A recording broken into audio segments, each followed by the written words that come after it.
Hi, I'm Phyllis Lang, and welcome to Nightwear.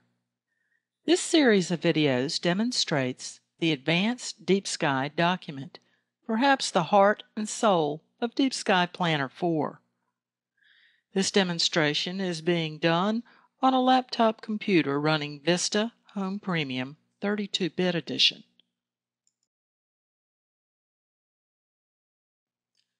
The Sky Position tab allows you to specify where in the sky you can include objects for your report. As with the previous tabs, the Ignore option allows you to select objects regardless of their position in the sky. The remaining radio buttons in this column allow you to choose a chart or page number in an atlas. The supported atlases are Sky Atlas 2000, Uranometria 2000 First Edition, Millennium Star Atlas, the Herald-Bobroff Atlas, both Series B and C charts, and the second edition of Uranometria 2000. If you check one of these star charts, you have a page or chart number selection to the right. And again, appropriate numeric values are permitted only.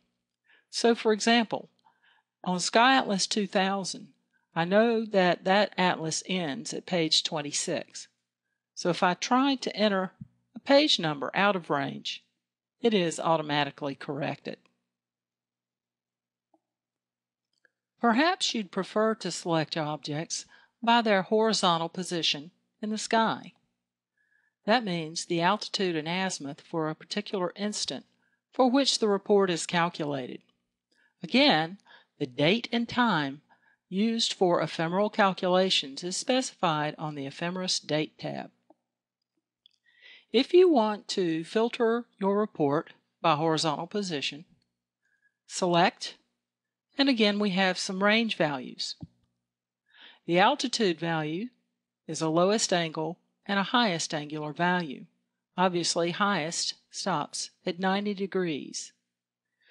Astrophotographers might very well like to specify a minimum of 60 degrees to get the least air mass between their camera equipment and the object in question.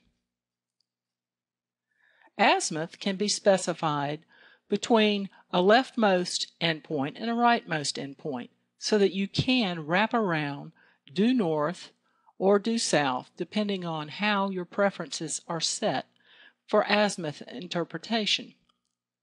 Astronomers generally specify azimuth 0 degrees as due south. Many of us choose to use due north as 0 degrees as aviators do.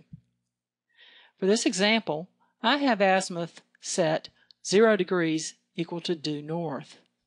So if I want to select from 350 degrees azimuth, meaning 10 degrees west of due north, I can select 350, and the rightmost azimuth I might select as 10 degrees.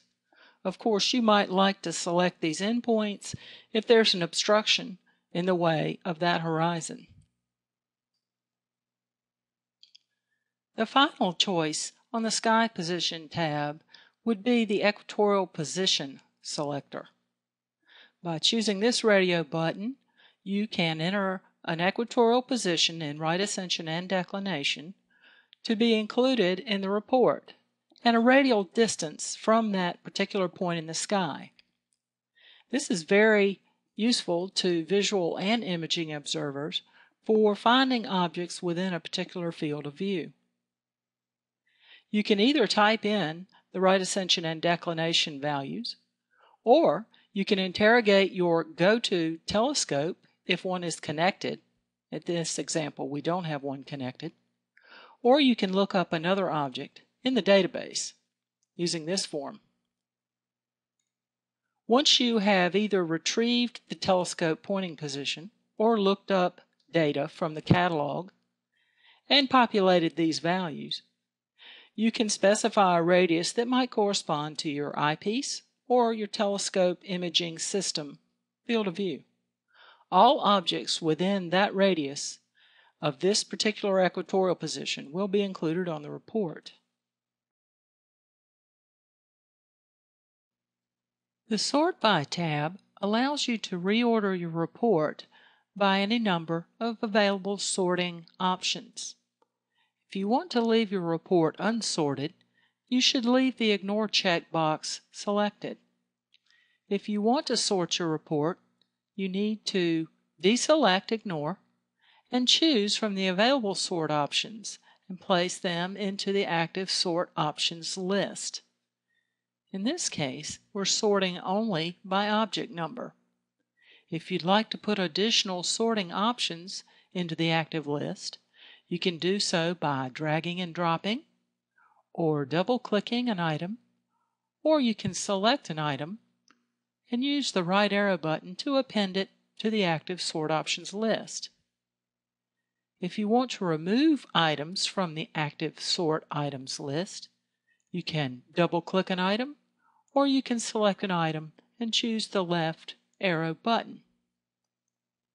And finally, if you'd like to make the magnitude sort option the primary sort key, then you can drag and drop it to the top of the list, making it the primary sort key.